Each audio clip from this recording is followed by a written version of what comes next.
So I'm now going to move on to talk about respiratory protection. If you've been following the news, you'll know that that's been controversial of late, and the CDC changed their guidelines on Monday from surgical mask to a respirator. So what I want to do is give you some of the evidence and the science behind the debate. And also to remind you that talking about respiratory protection is just one part of all the issues we need to think about.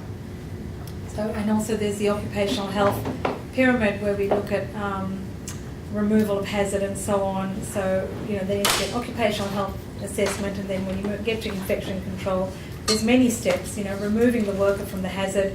And that's the principle of having fewer treatment centres. As you know, in Australia we have designated Ebola hospitals. In the US at this stage, initially the word was any hospital should be able to treat Ebola, whereas the principle of having Ebola treated in fewer places and having fewer dedicated personnel who are looking after those patients, minimising the exposure to multiple healthcare workers, that is about removing the hazard. And then environmental controls and design factors are what Professor McClaws and other colleagues will talk about later.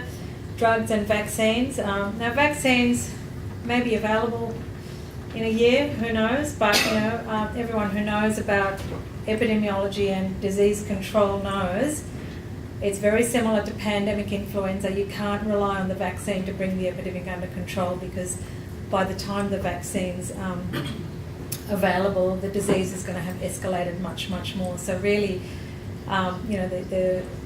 some of the modelling studies have suggested that you need to get 70% of people into treatment units. At the moment, maybe 10 to 20% are in treatment units. So those are the kind of interventions that are needed. More hospitals, building of field hospitals, getting people into treatment centres, contact tracing, isolation. Those are the things that will have an impact now. Pre and post-exposure prophylaxis, there's nothing for Ebola. Non-pharmaceutical intervention, there's a whole lot, which other colleagues will talk about later on. But I'm going to just talk about masks and respirators, and also waste management, because it's not covered in any of the other talks. I thought we should just briefly touch on it. So in terms of respiratory protection, first of all, personal protective equipment is only part of the hierarchy of controls. And respiratory protection is part of the personal protective equipment, but all personal protective equipment is important. So the gloves, the gown, the hood, everything is important. So surgical masks, which you can see in the picture there, were originally designed to protect surgical wounds from infection. So the surgeon wore it to protect the wound as he or she was operating. There have been 3 studies that have looked at how effective they are in preventing infection, and they've shown no efficacy against the original purpose. They were not designed as respiratory protection. There is no fit or seal around the face. You can see that it's quite loose and air can get in. There's significant leakage, and there's quite variable quality, but the filtration of the material is low. And there's no regulatory standards for surgical masks. Respirators, on the other hand, are designed for protection against exposure to gas, chemicals or infections. And there are 2 basic types. There's air purifying respirators and atmosphere supplying respirators. So the air purifying respirators are what we're talking about for infectious diseases, where you wear something that filters the air and purifies it, frees it of infectious particles for the wearer, whereas the atmosphere supplying respirators are generally not used in infectious diseases. That's more if there's some toxic gas leak or something, to actually supply a separate air supply to the wearer.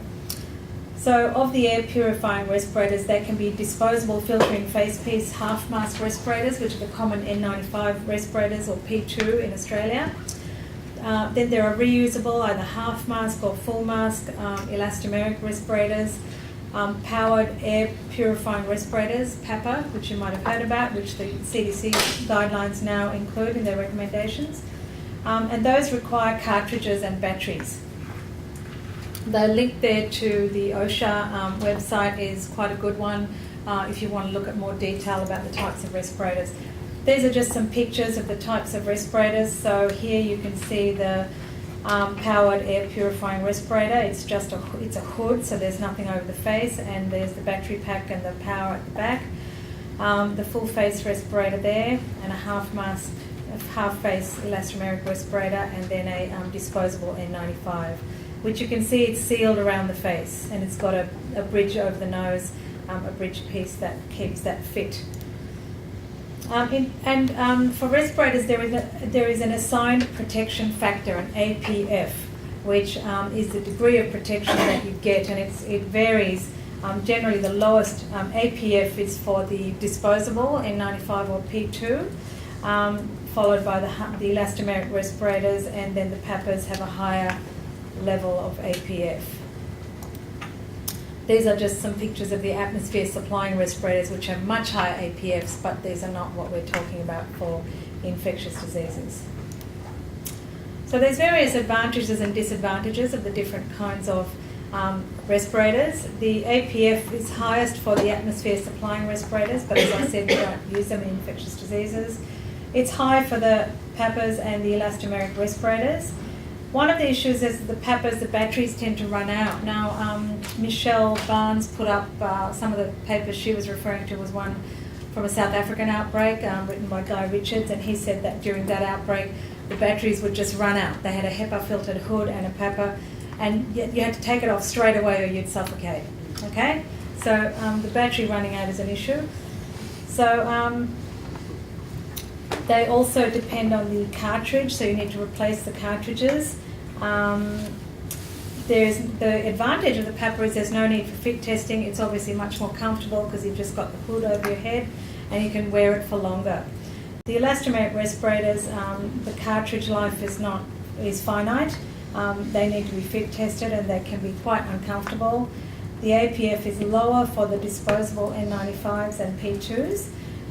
But you can get N95s with and without a valve, and the ones with the valve are more comfortable because they don't feel as hot and difficult to breathe in. So I've read a lot of stuff of people saying, while this debate was going on about the guidelines, but you can only work 30 minutes in that gear, in the respirator. You can only work 30 minutes, whereas if you wear, a surgical mask, you can work 3 hours. Well, what's the point of working 3 hours in more comfortable equipment instead of 30 minutes in discomfort if the price is death? I don't think there's any point. And what are the guidelines for? Are the guidelines to get the most out of health workers, or are they to protect health workers optimally? And really, guidelines are about protecting healthcare workers. So N95, now we're moving on to the disposable N95 respirators, and you'll get a demonstration of how the fit testing is done a bit later on. That's a picture of the fit testing. The hood is not part of the respirator, that's part of the fit testing equipment. It's just the mask on the face, that's the respirator, and that one there has a valve. They're specifically designed for respiratory protection. They've got a superior filtration capacity which defines their N95 or P2 status. So they have to filter at least 95% of airborne particles. And the protection factors are 8 to 12 times more than medical masks. They're designed to fit, to seal around the face, to prevent leakage. They have to be fit tested, and you'll hear more about that later. But there is a wide variation in the quality of available N95s. Just because it's an N95 doesn't mean it's good. They're only regulated on filtration, they're not regulated on fit. And the fit can be quite bad in some of them. That's just a picture of the fit testing. So most PPE guidelines use the presumed mode of transmission as the sole criteria for making recommendations. And this goes back to the ideology about contact droplet airborne. And the guidelines are inconsistent. So, for example, CDC and WHO say different things for pandemic flu. And most guidelines fail to discuss cloth masks entirely. And many parts of the world, cloth masks are used quite widely. We've heard reports from our colleagues here from Sierra Leone and Liberia that people over there are using cloth masks when they can't get anything else. So this is just showing you an example of the differences in the WHO and CDC guidelines for pandemic flu. For routine care, CDC recommends a respirator, WHO recommends a mask. For seasonal flu, they're consistent. For TB, a respirator is recommended all through. For Ebola, for high-risk healthcare workers, now which means someone doing an aerosol-generating procedure, such as an intubation or bronchoscopy, that you use a respirator. But until this week, both CDC and WHO recommended a mask, a surgical mask for routine care. But CDC changed. WHO hasn't changed yet. But interestingly, they had their old 1999 viral hemorrhagic fever guidelines where they did recommend a respirator. So why did the guideline change? It's really not clear. Whereas both organisations recommend a respirator for a laboratory worker. Okay, so if you're a doctor or a nurse in the hospital, surgical mask. If you're a lab worker, a respirator. This was an editorial. We were the first people to challenge the CDC and WHO guidelines. I have to say we submitted this piece back in August to a leading medical journal who rejected it and published a string of things, in great support of the CDC guidelines. And I thought to myself, should we keep trying medical journals? We'll probably get the same reaction. Nobody wants to challenge these organisations. And I thought, who's going to speak up? Who's not going to be afraid? And I thought, of course, nurses.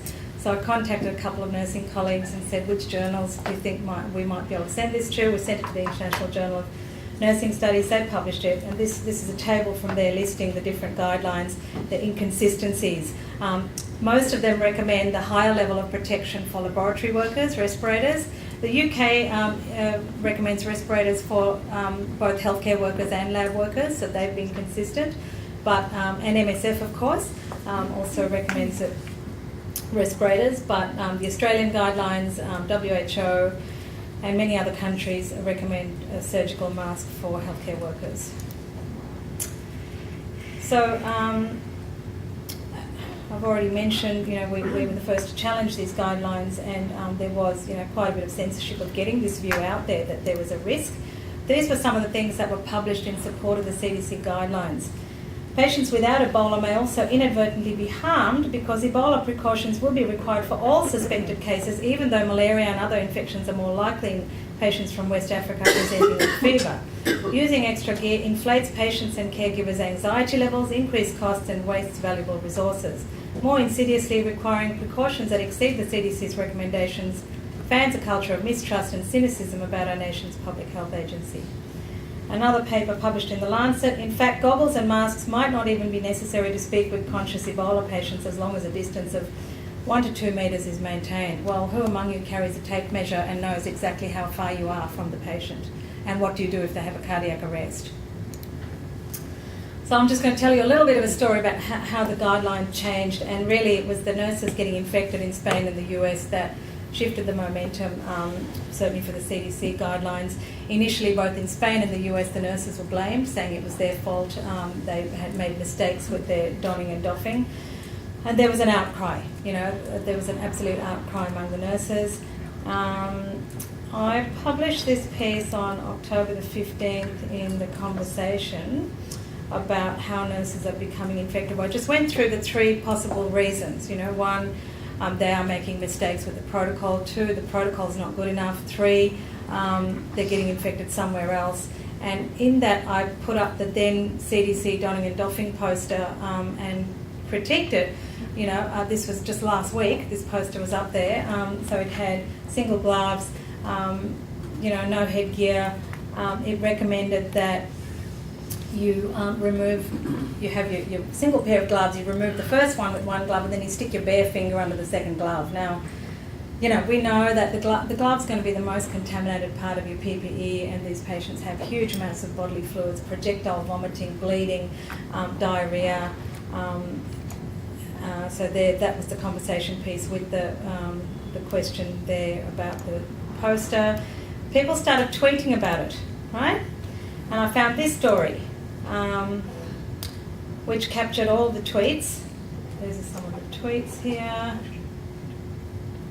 Mistake, need 2 pairs of gloves. Here's someone else who's put the poster up. Notice exposed skin at the side of the face and neck, unacceptable. Following these instructions, risk contamination, not how to do it. And, various things, including my tweet there. Anyone worried about these guidelines? Single glove, bare finger to the remove, second glove, no boots, etc. And then that got picked up on Fox News as well. And I will just play you this as an example of public health communication. We isolate these. The fact that this nurse has Ebola, this nurse who was wearing protective gear has Ebola now. How do you know it was a breach in protocol and not simply that the protocol itself was insufficient? We know how Ebola spreads. We know how to stop it from spreading. But clearly what happened at the hospital shouldn't have happened. So we're now looking at that and saying, okay, what's everything we can do to make sure that anytime someone's caring for Ebola, their risk is kept to an absolute minimum. Okay, but when I look at the CDC's website, it says that when you're putting on the protective gear as a medical personnel, and you know that the nurses have come out and complained that in some of these hospitals, they're just posting it on the bulletin board. Hey, check the CDC's website to figure out how to deal with Ebola. And the nurses are saying, really? A life and death matter for me? This isn't sufficient. But I looked at the website, and it says you're only supposed to wear one pair of gloves, and it says you don't have to cover your head, headgear, head cover, and you don't have to cover your feet. Now, wouldn't you admit that that is insufficient? No, we know how Ebola spreads. It spreads by direct contact. And, sometimes more isn't better. You put on more layers, you put on more things, they're harder to get on, they're harder to get off. You may, yes, really, it may end up putting you at higher risk. An infected Ebola patient's room without covering your head, with only wearing one pair of gloves and with your feet exposed, you would do that? Absolutely. More is not always better. Better is better. Sometimes you put on more layers. It's harder to put on, harder to take off. You increase your risk of exposure. Well, on that front, it seems like the doctors who've been dealing with this disease effectively always employ the buddy system, and that's something else that the CDC has recommended, and yet it wasn't informed and it wasn't apparently told to the doctors at the Dallas hospital that the buddy system is if you're the doctor handling the patient and I'm your buddy, I watch you put the stuff on, I watch you take the stuff off, I make sure that you're safe. Why wasn't that stressed to the doctors in Texas? The single most important thing to do. Leave that one there, and then this journalist followed up with this, and this was all last week. Then we challenged him about whether the CDC's protocols were adequate. You would go into an infected Ebola patient's room without covering your head, with only wearing one pair of gloves and with your feet exposed. You would do that? Absolutely. More is not always better. Better is better. More is not always better. Well, today we got a picture of Dr. Frieden visiting an Ebola ward in Liberia. Look at him there. That's him, front and center. He is covered head to toe and is double gloved. Clearly, in this case, more is better. Absolutely. More is not always better. Better is better. So the reason I'm showing that is, I've been observing the politics and how it's all been going. And, this is taught in business schools, this phenomenon called escalation of commitment to a failing proposition. It's normal organisational leadership response when people are invested in a position. As the evidence accumulates and that position becomes challenged, instead of stepping back and saying, well, okay, let's look at this again, let's reconsider, the normal tendency is to actually escalate the commitment to that position. And it's taught with the example of the Space Shuttle Challenger, where the engineers had data that showed 100% probability that if the shuttle was launched under those temperature conditions, it would explode. But NASA was under pressure from budget cuts and so on. They absolutely wanted to have this launch. They interpreted the engineers' data differently. They kind of ridiculed the engineers, they sidelined them, they went ahead with the launch, and the shuttle exploded. So, the thing is, I think, in public health, we need to be able to learn from these lessons, and we need to be able to look at things critically and be able to step back and consider that, sometimes our position might be wrong. And of course, on Monday, CDC did change its guidelines. They now recommend an N95 or a PAPA, double gloves, hood, footwear, etc. Okay, that was, days after those interviews that you just saw. So in Australia, last week there was a bit of a media launch with the Royal Brisbane, photographs from the Royal Brisbane, which this was the photograph with the minister, and you can see, it's a very porous head covering. There's this doctor's face is showing. He looks like he's wearing single gloves, a normal surgical gown, his own clothes under the gown, collar showing, and this was I actually did tweet about that morning, and unfortunately Channel 7 News played my tweet on the news. I just said, what anyone concerned about PPE at the Royal Brisbane.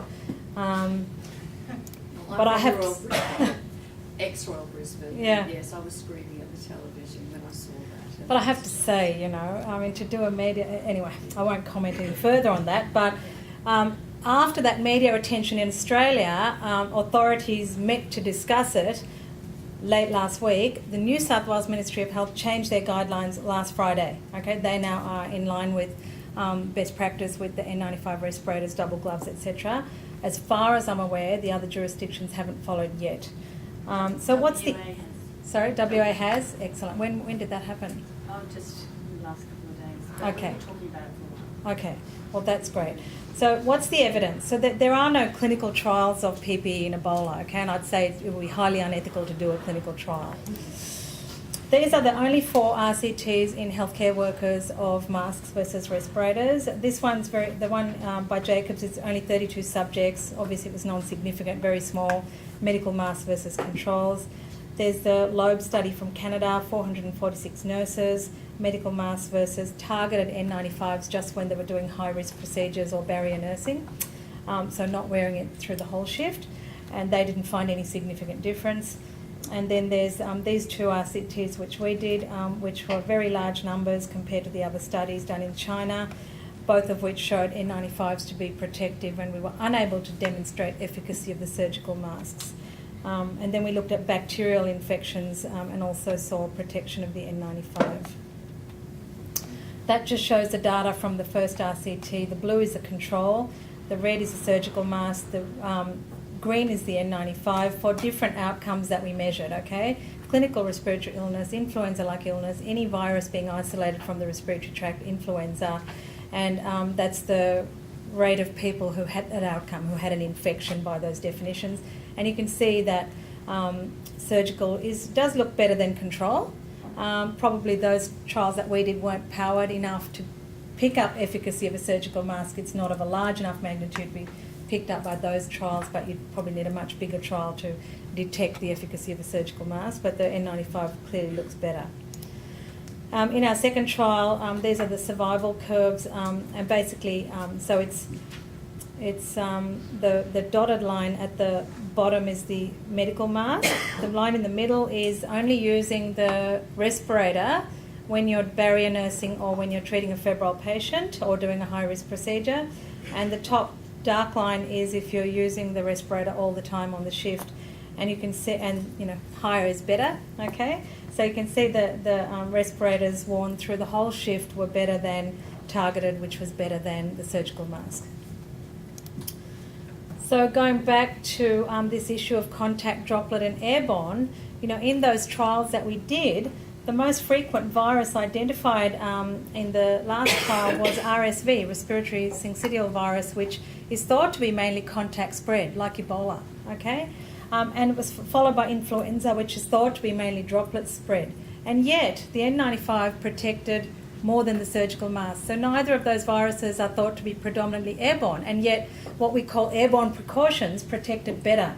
So it's about flipping that question around, as I said before, and I think clinical protection shows that this clinical protection that we've demonstrated shows that that paradigm is an artificial paradigm.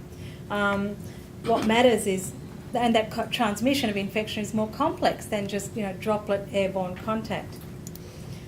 So Ebola, as we know, is predominantly spread by contact with blood and body fluids. There is uncertainty about other modes, and there is evidence of other modes of transmission without contact particularly, which could be droplet or aerosol. And aerosol is a preferred term to airborne. And really, for most pathogens, we know that no infection is strictly only spread by one mode. And it's very difficult to quantify the contributions of each different mode. So why would you take a chance with Ebola? And whose interests are being served in insisting on a surgical mask when a respirator costs 25 cents on eBay? And just about the inconsistency between lab guidelines and healthcare worker guidelines. You know, in our editorial we argued that the lab is a highly controlled environment, it's a sterile environment. You know, you're doing experiments Whereas in the hospital ward, it is highly uncontrolled. You don't know what's going to happen in the next minute, Patients move around, patients have cardiac arrest, they vomit, they have diarrhea, they bleed. And it's an unpredictable setting, and it's highly contaminated setting.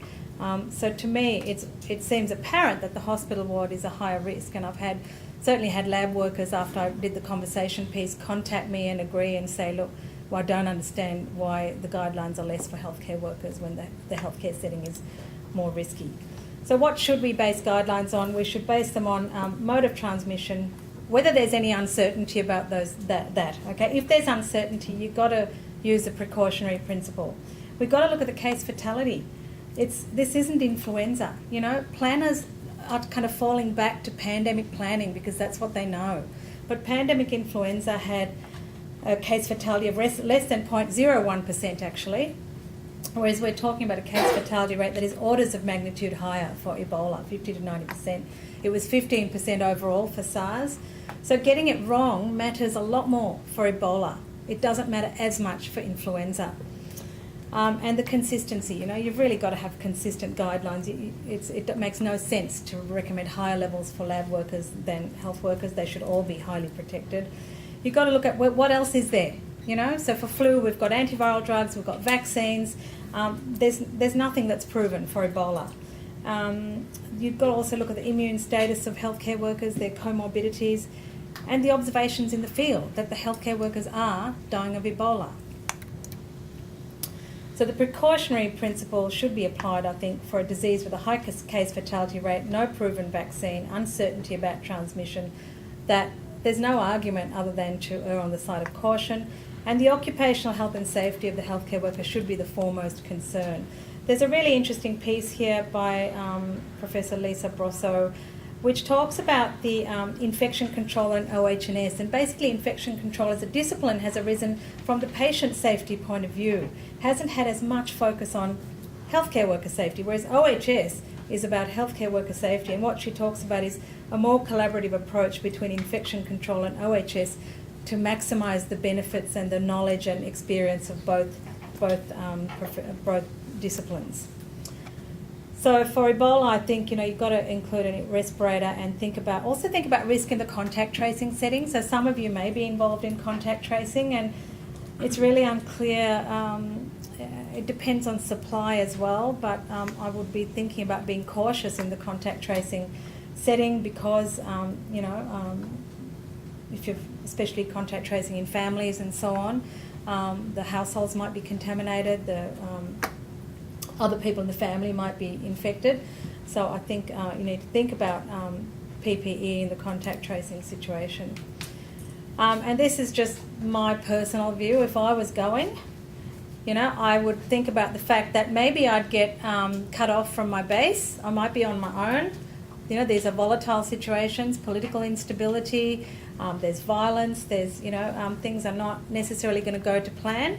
If I was cut off, I'd want to make sure I had a couple of boxes of respirators, disposable respirators. I'd want to have my own supply of gloves. I'd want to have my own alcohol hand gel. For frontline responders here, like police and so on, I would be keeping hand gel in your belt, keep it with you. And Mary Louise will talk about what to do after accidental exposure in her session. I would take chlorine tablets because we know chlorine is effective. And I'd take soap everywhere anyway. Whenever I travel, I've always got a cake of soap in my bag. So just going back to the risk analysis framework, then we shouldn't be making guidelines just based on mode of transmission. We need to look at everything. What are our OH&S obligations to the healthcare workers? What is the disease severity and the case fatality rate? What are the modes of transmission? What's the uncertainty around these parameters? What about equity and consistency with other guidelines? And what else is available? Treatment, prevention, vaccines, etc. A lot of people talk about cost, supply and logistics, and they matter and they can impact on the ultimate implementation of these things, but they shouldn't determine best practice guidelines. Just want to touch briefly on waste management because it's not really covered in the rest of the sessions.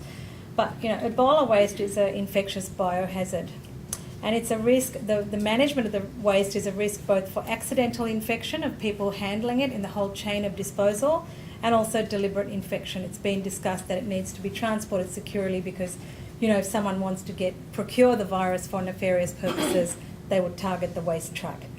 The high case fatality rate of Ebola makes safe and secure waste management critical. We often draw on pandemic influenza planning for Ebola, and that's what I've observed. People are just falling back to what they know about pandemic flu, but this is different to pandemic flu in many respects.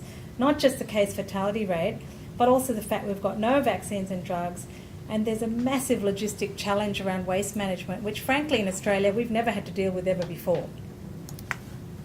So there are some lessons to be learned from the US, and I think we're at an advantage certainly in Australia that we can look at what's unfolded in the US and learn from it. There were a range of unanticipated logistic issues that arose around storage, transport and disposal. So in Emory Hospital, with the first case treated in the US of Ebola, they actually found there were 40 bags of waste a day being generated from this one patient, and they didn't have a receptacle large enough. They had to scramble to go and secure a receptacle for this waste. And when they found it, then they had to actually negotiate contracts. They found no one wanted to transport it. There were all these logistic issues that nobody had thought of. And the storage, you know, so another estimate is that 8 55-gallon barrels of medical waste a day for one patient. Now that's one patient, okay? Imagine if we had 10 or 20 patients. And everything needs to be disposed of. All the personal protective equipment, the bed linen, the utensils that they eat and drink from, the disposable medical instruments. If you read the story of Ada Igono in Nigeria, she talks about how they implemented infection control when she was in the Ebola treatment centre there, and she had to leave everything behind. She had to leave her iPad, her mobile phone, the clothes she was wearing, everything. She wasn't allowed to take anything out of that treatment unit, and she had to be hosed down and had chlorine baths and, you know, a fresh pair of clothes waiting for her. They had really very rigorous approach to infection control, I think, even though the care itself was very basic. And curtains, so if you're planning rooms for Ebola patients, you know, there shouldn't be any fabric, but I think you'll hear about that. But all these are contaminated things: curtains, patient screens, mattresses, they all have to be disposed of. So you need very large volume secure receptacles. The waste may need to be transported on public roads. Does it need armed security? Should it be treated chemically first? You know, these are all questions that they've been grappling with in the US. There are no standards for chemical inactivation of large quantities of waste. They're recommending autoclaving of the waste before it's transported, but I'm thinking about the hospital autoclaves that I've seen. I mean, I don't think they're anywhere near big enough to hold the kind of waste we're talking about. And I don't think I'm not sure about putting other materials in the autoclave after putting all the waste from an Ebola patient in there. I don't know, unless you had a dedicated autoclave for waste, which would be the way to do it. And then about, can you flush the waste down the toilets? You know, should it be sterilised first with bleach? And if so, what processes are in place to minimise the risk of aerosolisation of the waste that could infect people in the process? And now in West Africa, the waste is incinerated, which is probably the best way to get rid of it. But burning of waste is banned in several states of the US, so they've come up with this problem. Many of the waste companies have refused to handle the waste in the US. They've requested that it be treated. You need to get special permits in the US from the US Department of Transport. So the scale of the logistic problems for a single Ebola case really raises the question about the ability of a country like Australia or the US to handle 10 or 20 cases. And I think this is one of the most difficult management issues around health systems preparedness that probably hasn't been really well addressed to date. So that's it from me.